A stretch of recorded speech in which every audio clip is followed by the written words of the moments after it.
NC Pork, raising the bacon, raising the bar. Down in Death Valley, 2-1 Syracuse at 1-2 Clemson. This is a noon game on Saturday on ESPN. The Tigers a 17-point favorite over the Orange. Yeah, if you don't like the color orange, you may want to tune into a different channel for this one. As with the NC State Duke game, the Syracuse-Clemson matchup here is one where the records are definitely misleading. The Orange are 2-1, but they got stomped by Tennessee, and they needed overtime to beat a mediocre UConn squad. Clemson is 1-2, but those two losses are to an LSU team that's now 3-0 and number 3 in the national rankings, and to a Georgia Tech squad that's now 3-0 and number 18 in the national rankings. Meanwhile, despite having a bunch of NFL caliber talent on hand, this definitely does not look like one of Coach Dabo Swinney's vintage Clemson teams. Quick side note, Coach Swinney is going to be a guest on the David Glenn Show a little bit later this month. And the Tigers don't look vintage on either side of the ball right now. At the same time, while the Tigers have absolutely no margin for error at this point, they do expect to get some star players back soon, such as left tackle Tristan Lee, wide receiver Antonio Williams, safety Khalil Barnes. Those guys have been hurt. They haven't played this season. So I would advise at this point against counting out Clemson in the race for one of those two spots in the ACC championship game, even though obviously at this point it's an uphill battle. The greatest strength on Syracuse's team so far this season has been its new starting quarterback, Steve Angeli, a Notre Dame transfer who is leading the nation right now with 357 passing yards per game. However, Angeli is not a runner and he's not super mobile. So you can expect this Clemson defense, starting with potential first-round NFL draft picks in defensive linemen Peter Woods and TJ Parker.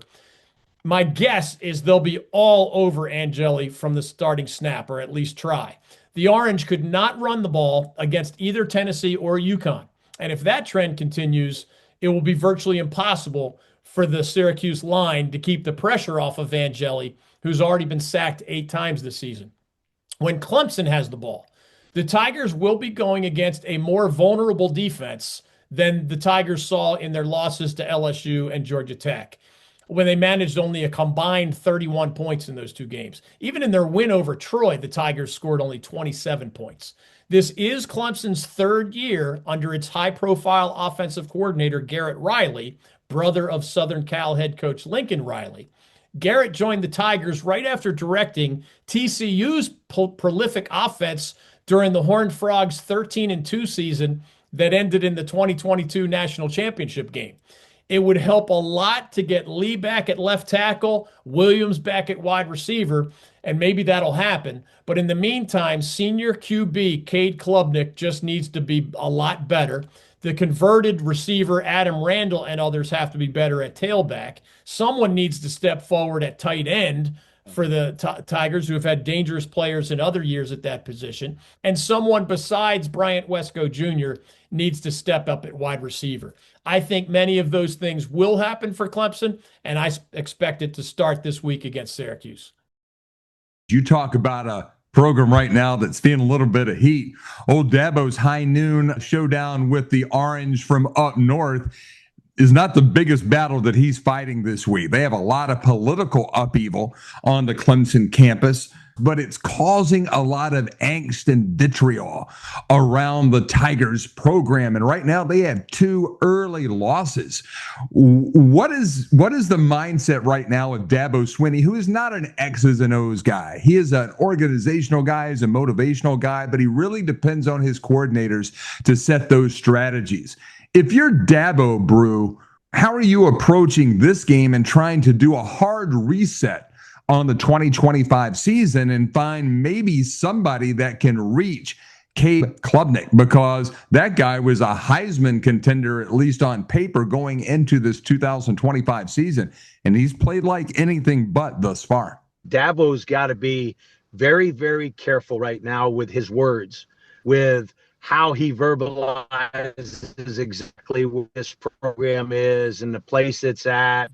And I think what he's got to do is he's got to do a great job of lifting that program up right now. You know, he's got to be the guy that says, hey, you know what?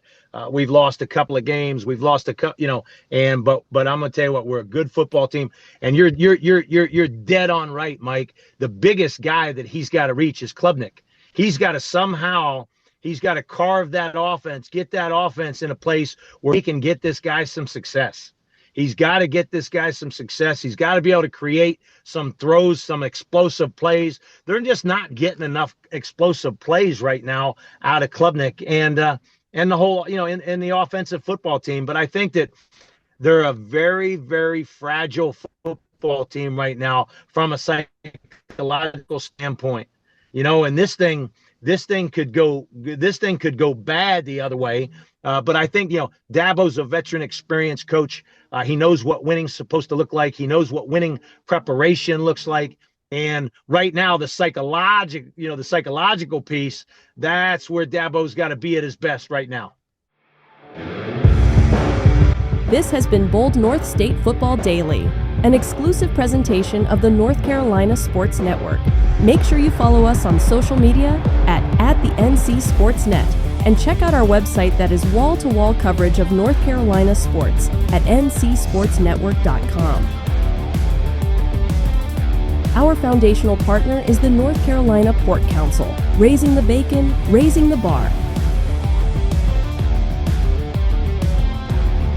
Telling the stories of the bold North State, this is the North Carolina Sports Network.